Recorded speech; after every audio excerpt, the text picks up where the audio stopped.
اسلام زندہ ہو چکا بس کربلا کے بعد. کیونکہ ہر کربلا کے بعد یہ کہنا میں درست نہیں سمجھتا, کیونکہ کربلا کے بعد دوسری کربلا یہ امپوسیبل ہے. Karbala is first position, second position is not possible. کیونکہ یہ کربلا ایک ہی بار ہو سکتی ہے.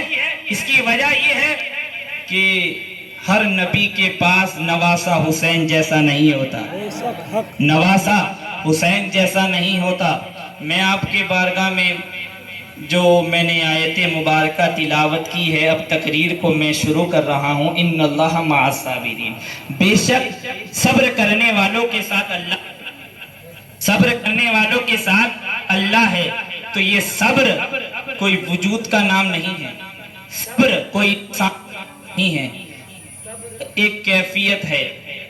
صبر ہے. ہلو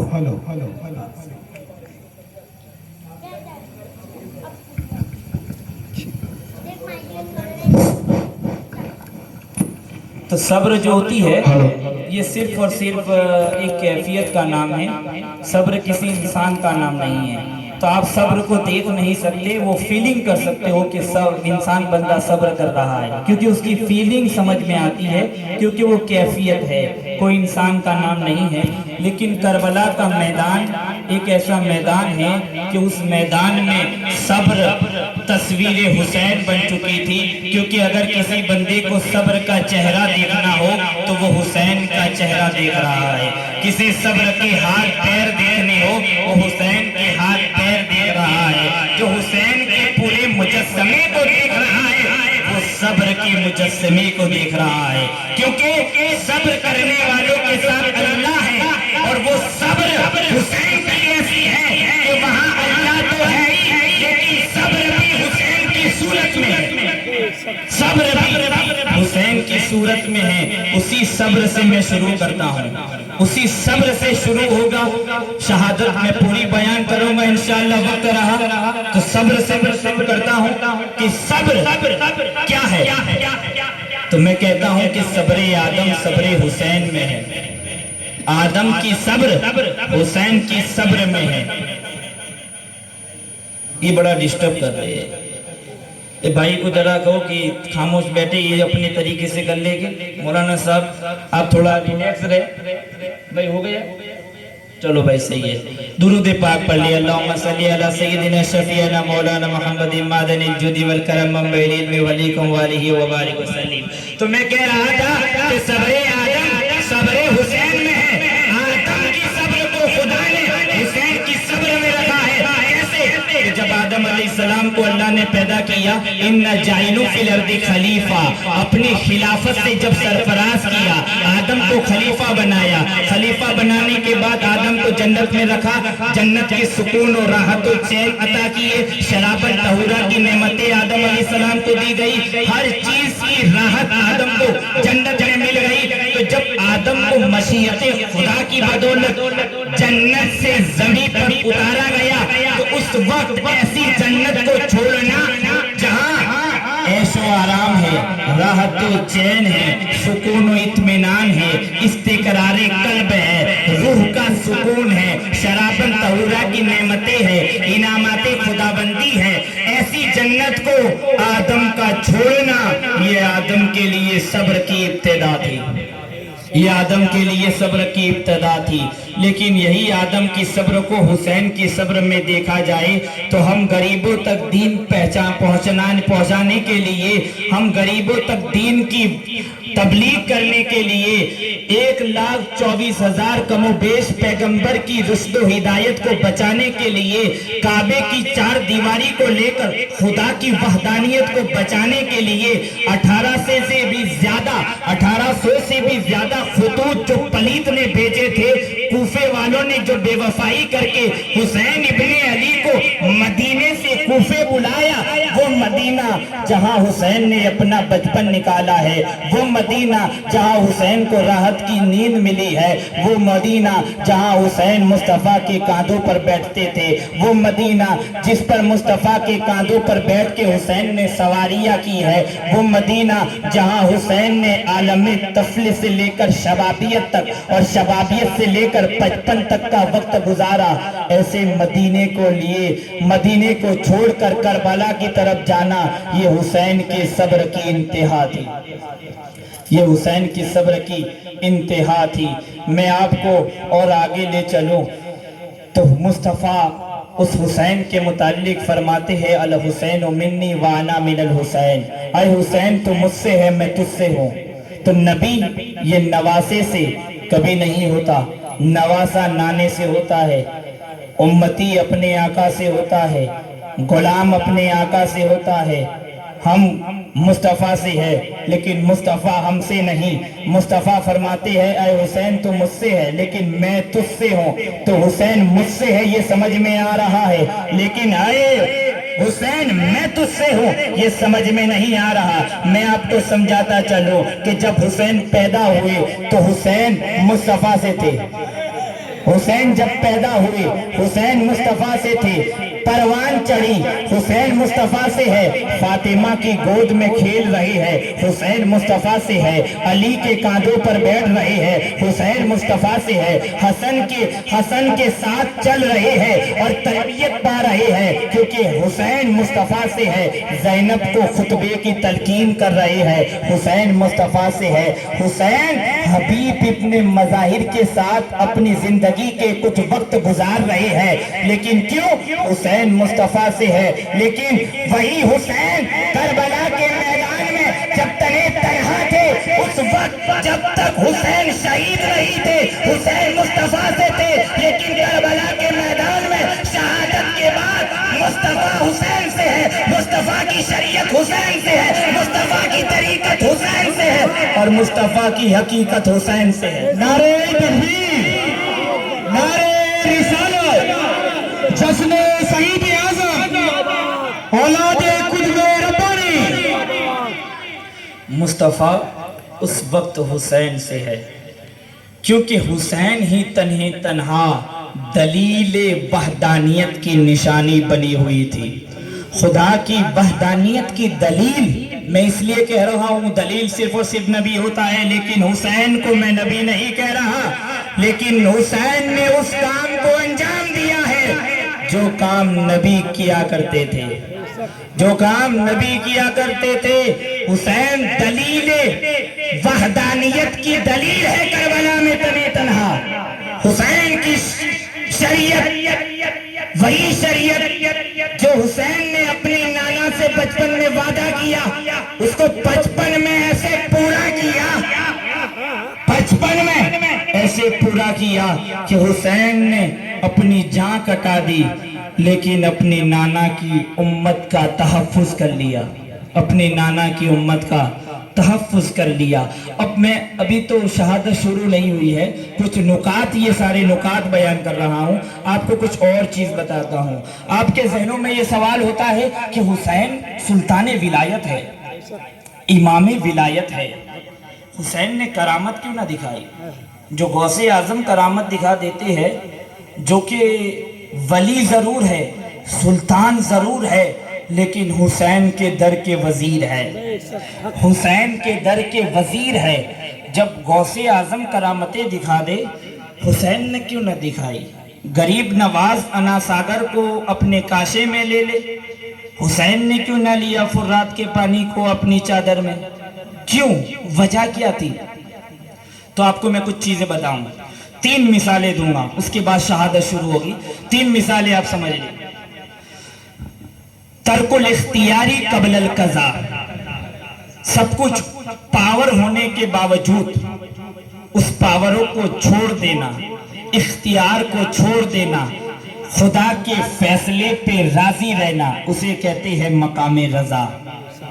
اب حسین خدا کی رضا کے مقام پر صرف پہنچنا نہیں چاہتے تھے، خدا کے مقام رضا کے تخت پر بیٹھنا چاہتے تھے۔ حسین مقام رضا کے تخت پر بیٹھنا چاہتے تھے تو حسین نے کرامتیں نہ دکھائی. کیوں؟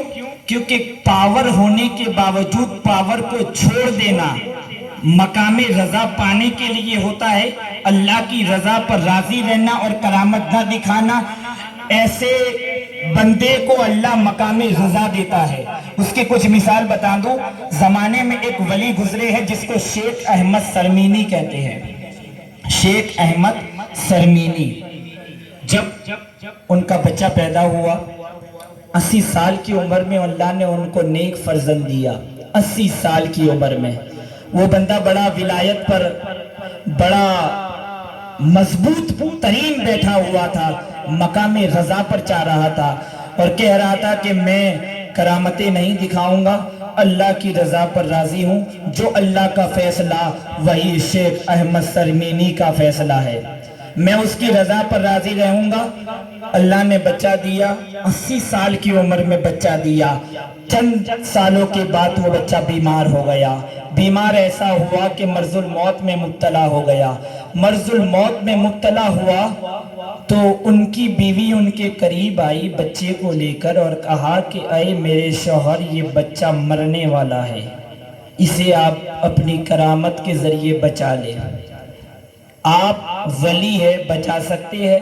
کیونکہ میں کئی سالوں سے طبیب کے دروازے پر گئی، حکیموں کے دروازے پر میں نے دستک دی، لیکن یہ بچہ ٹھیک نہیں ہو رہا. اور آپ کو اللہ نے اتنا بڑا مقام دیا ہے، اب آپ اپنی کرامت دکھا دے اور بچے کو بچا لے. کیونکہ 80 سال کی عمر میں بچے پیدا کرنے پر قادر نہیں ہوں. اللہ نے ایک بچہ دیا، بڑی ہی مرادوں پر یہ بچہ آیا ہے. آپ اس بچے کو ٹھیک کر دیجئے، اپنی کرامت کو استعمال کرے. اللہ نے جو پاور دی ہے اس پاور کو آپ استعمال نہیں کر سکتے. آپ کیسے ولی ہے؟ اپنے بچے کے لیے آپ اس پاور کو یوز نہیں کر سکتے.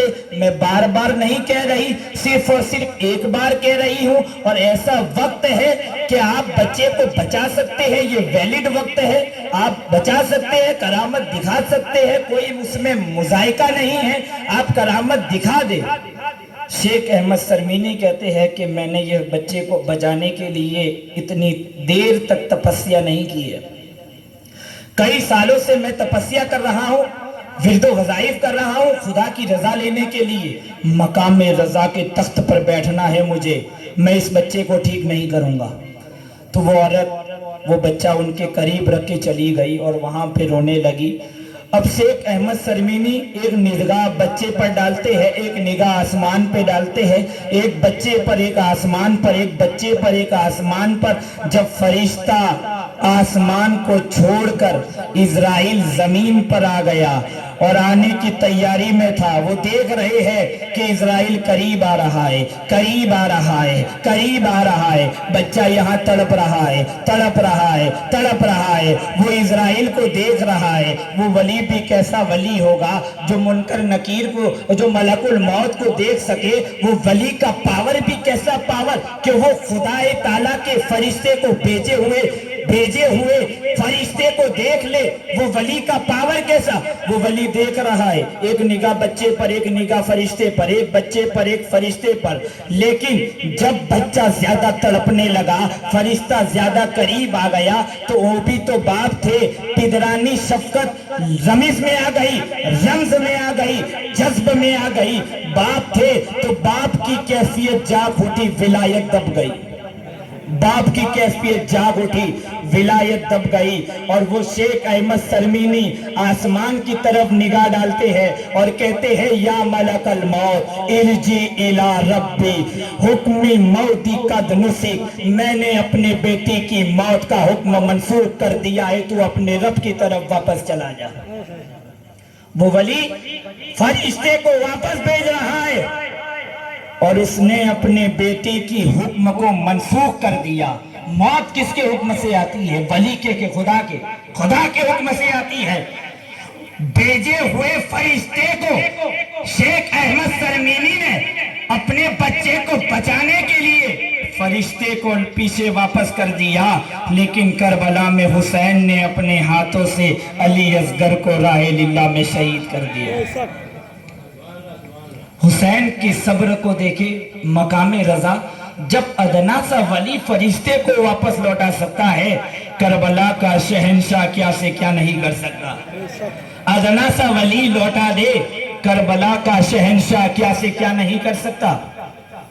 اب ایک اور بات بتاؤں، گوالیئر شریف میں ایک بزرگ گزرے ہیں جس کو محمد غوث علی گوالیئر کہا جاتا ہے۔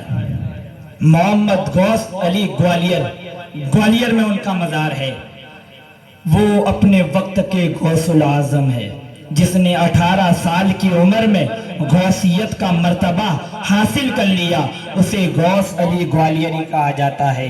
وہ بندہ جب اپنے گھر والوں کے ساتھ ایک سفر کر رہا تھا تو سفر کرتے کرتے 500 ڈاکوؤں کا جرمٹ ان کو گھیر لیتا ہے، حصار کر لیتا ہے، اور غوث علی گوالیئر سے وہ ڈاکو کہتا ہے کہ جتنا بھی سامان تمہارے پاس ہے ہمیں دے دو، ورنہ ہم تمہیں لوٹ لیں گے، تمہاری جان کو پامال کر دیں گے۔ غوث علی گوالیئر کہتے ہیں کہ ہم جو تم چاہتے ہو، میں ساری چیزیں میرے لشکر، میرے جرمٹ سے، میرے ساتھی سے، میرے رہزن سے ساری چیزیں تمہیں عطا کرتا ہوں۔ تمہیں کسی کو بھی تم خروش بھی مت کرنا، کسی کو ظلم مت کرنا، کسی کو مارنا مت، جو تم چاہتے ہو ہم تمہیں عطا کرتے ہیں، تم کسی کو مت مارنا۔ تو ڈاکو کہتا ہے جو کام ہمارا ہے اگر بآسانی ہمیں مل جائے تو ہم کسی کو نہیں ماریں گے، ہم کو ساری چیزیں آپ دے دو۔ غوث علی گوالیئر جو کہ اتنا بڑا ولی ہے، کرامت نہیں دکھا رہا کیونکہ مقام رضا پر چل رہا ہے، اور سارے لوگوں کے پاس جاتا ہے جو بھی ہے مجھے دے دو، کسی کے پاس سے پیسے لیتا ہے، سونے لیتے ہیں، ہر ساری چیز انہوں نے لے لی اور اس ڈاکو کو دے دی۔ لیکن ایک چیز وہ بھول گئے، کیونکہ ان کے نواسی کے کان میں ایک سونے کی بٹی تھی، وہ بھول گئے کیونکہ وہ بڑی باریک تھی، انہوں نے دیکھی نہیں، باریک تھی انہوں نے دیکھی نہیں۔ تو وہ ایک ڈاکو نے وہ بٹی پر اس کی نظر گئی اور اس نے اس چھوٹی بچی کی بٹی کو پکڑ کے کھینچ ڈالا، خون کا فوارہ نکلا اور سارے خون سے اس کے کپڑے خون آلود ہو گئے۔ غوث علی گوالیئر کی صبر ختم ہو گئی۔ انہوں نے جب دیکھا کہ نواسی پر ظلم ہو رہا ہے، خون آلود میری نواسی ہے، اب تو مجھے کرامت دکھانی ہوگی۔ انہوں نے آسمان سے مریخ کو کہا کہ زمین پر آ جا اور ان 500 ڈاکوؤں کی سر کو آسمان پر معلق یعنی لٹکا دے۔ آسمان سے مریخ آیا، 500 ڈاکوؤں کی جتنے بھی سر تھے ان کو معلق کر دیا، کاٹ دیا۔ آسمان سے آواز آئی، حاتب غیب سے فرشتہ ندا دیتا ہے، ایکم احسن عملا، تم میں سے کون نیکی کرتا ہے کون برائی کرتا ہے، اس کا فیصلہ خدا کرتا ہے۔ اے غوث تو نے اس میرے بندے کو کیوں مارا؟ اے غوث تو نے کیوں مارا میرے بندوں کو؟ غوث کہتا ہے کہ میں تو بآسانی انہیں ساری چیزیں دے رہا تھا، لیکن انہوں نے ظلم کیا، میرے نواسی پر مجھے دیکھا نہ گیا۔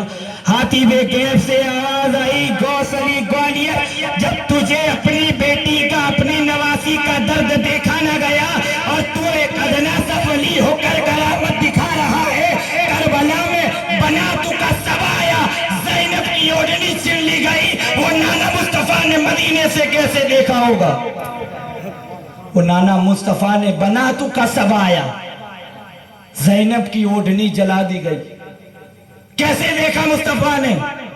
اے غوث تو مقام رضا سے گر گیا، مقام رضا سے گر گیا۔ اب ایک تیسری مثال ہے لیکن وقت زیادہ ہو رہا ہے، میں شہادت کو شروع کروں تو یہ کربلا کا میدان جو جاری ہوا، حضرت امام حسین کے سامنے جو پلید کھڑا ہوا، جس کو آپ بچے سے جانتے ہیں، میں اس کے نام کو کیا نام لوں، پلید سے جس کا نام شروع ہے اسے یزید کہا جاتا ہے، وہ پلید ہے، امام حسین کے اگینسٹ گیا۔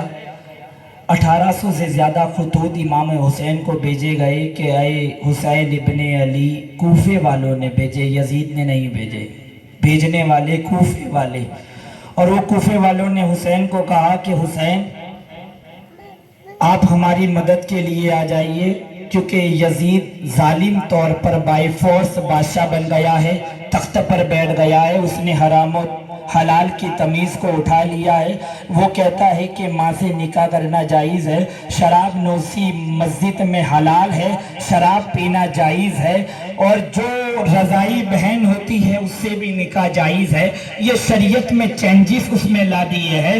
اگر اس ایسے وقت پر آئے حسین آپ ہماری مدد کے لیے نہیں آئے تو کربلا کے میدان میں اگر آپ نے ہماری آواز کو نہیں سنا تو ہم حشر کے دن آپ کے نانا کو یہ شکایت کریں گے کہ نبی کا نواسہ حسین موجود تھا اور یزید اپنی بلیدی طاقتوں سے، اپنی پلیدی اور شرارتوں کی بنیاد پر ہم پر ظلم کرتا رہا، اور تو حسین ابن علی ہمیں بچانے کے لیے نہیں آئے، یہ شکوہ ہم آپ کے نانا سے کریں گے۔ ایسے خطوط پلیدی طرف سے کوفہ والوں نے بھیجے، کوفے والوں نے یہ سارے پیغام بھیجے، اور کوفے والے کہ یہ پیغام خطوط جو امام حسین کی طرف آئے، امام حسین نے عبداللہ بن زبیر، عبداللہ بن عباس اور اکابر جو صحابی اس وقت تھے، امام حسین نے ان سے کہا کہ میں جا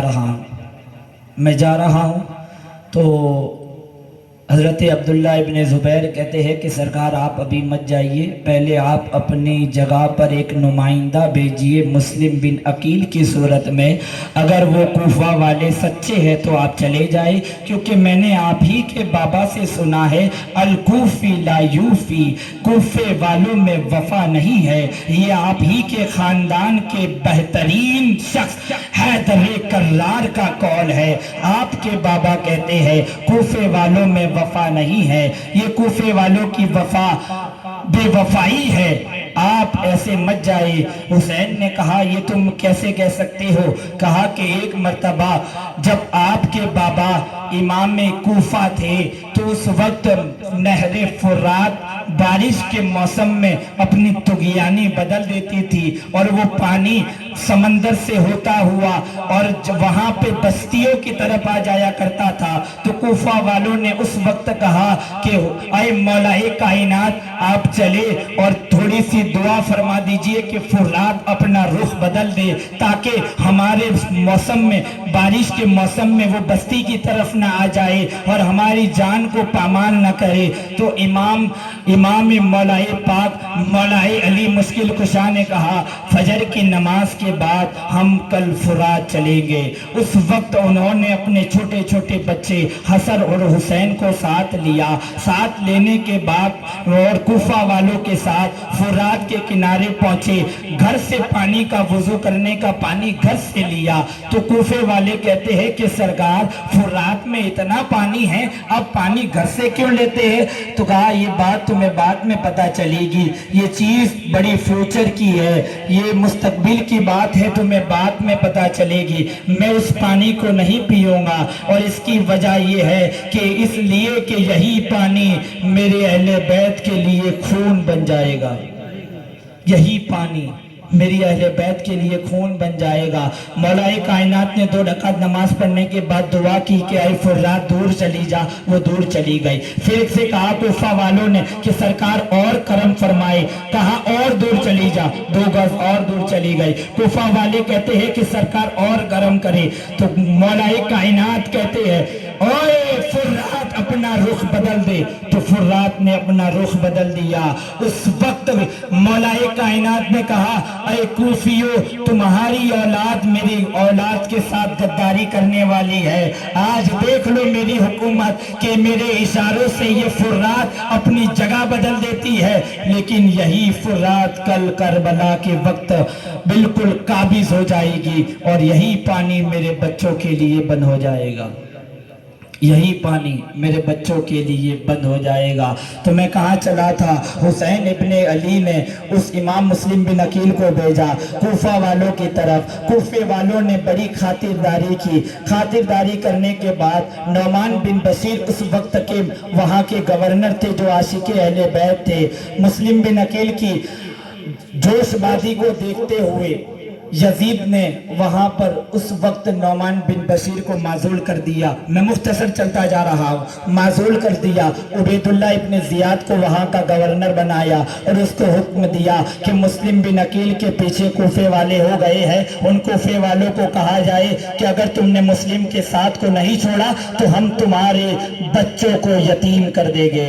عبید اللہ ابن زیاد اپنی یزیدی فوج کے ساتھ سارے کوفہ والوں کے گھروں میں گھوم گیا رات کے سناٹے میں اور کہنے لگا کہ اے کوفیو, کل مسلم بن عقیل کا دامن چھوڑ دینا ورنہ تمہارے سروں پر تاج نہیں رہے گے اور تمہاری عورتوں کے سہاگ ہم چھین لیں گے, تمہارے بچوں کو یتیم کر دیا جائے گا.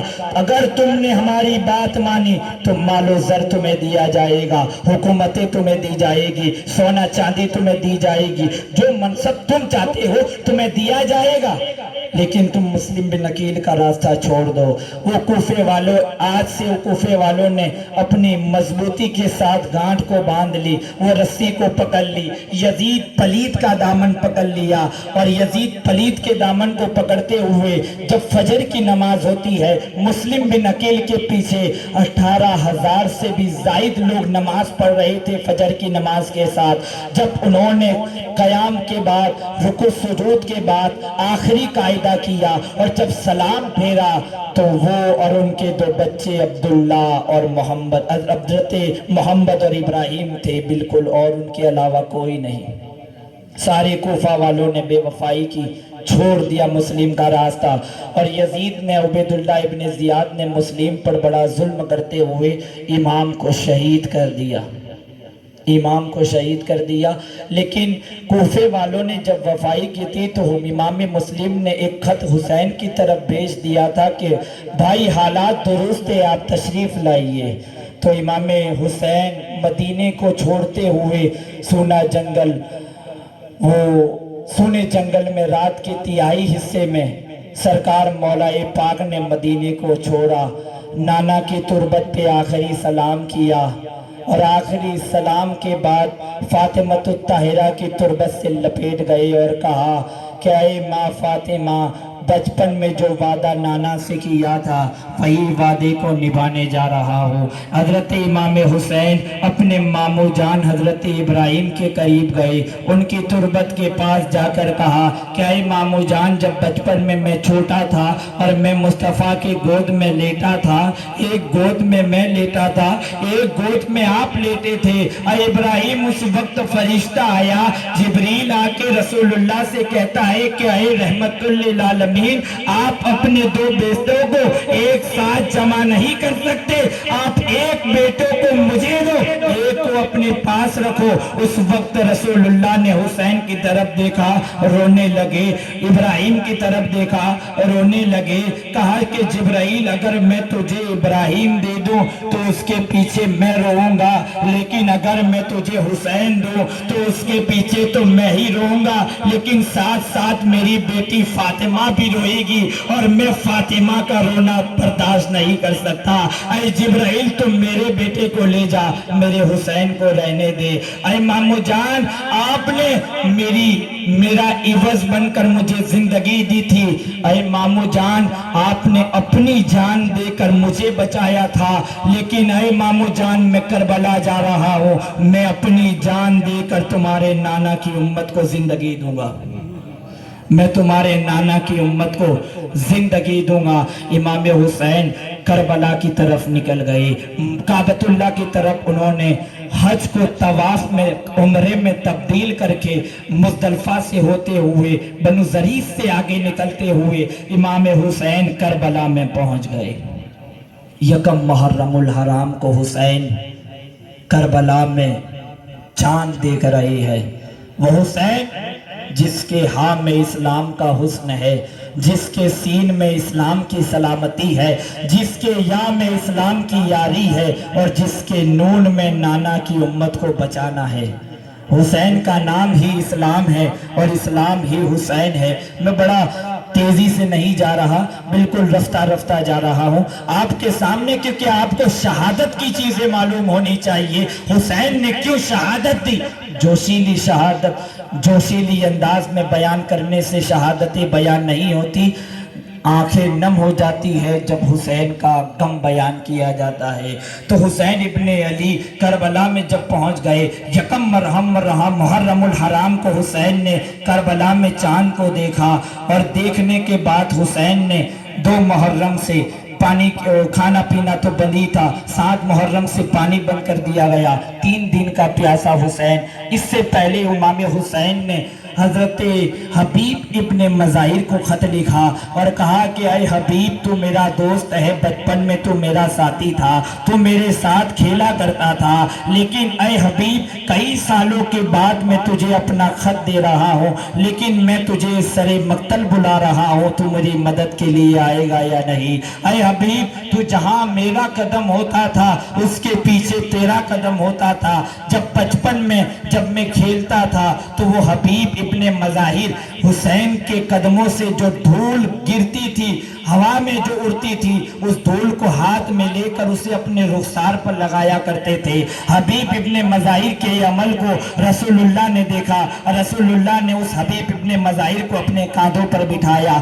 صدیق بول پڑے، اے رسول اللہ، اتنے بچوں میں ایک بچے کو آپ کے کاندھوں پر بٹھا کر اس کے رخسار کو بوسہ دینا، اس کو چومنا، یہ کیا منظر ہے، اس کی کیا وجہ ہے؟ تو نانا مصطفیٰ فرماتے ہیں کہ اے صدیق، یہ درس لے لو، کیونکہ اس بچے کو اس لیے میں چوم رہا ہوں کہ یہ میرے نانا، میرے نواسے حسین سے قدموں سے ٹچ ہونے والی مٹی کو چومتا ہے، میرے نواسے کی قدموں سے ٹچ ہونے والی مٹی کو یہ چومتا ہے، اس لیے میں اسے چومتا ہوں۔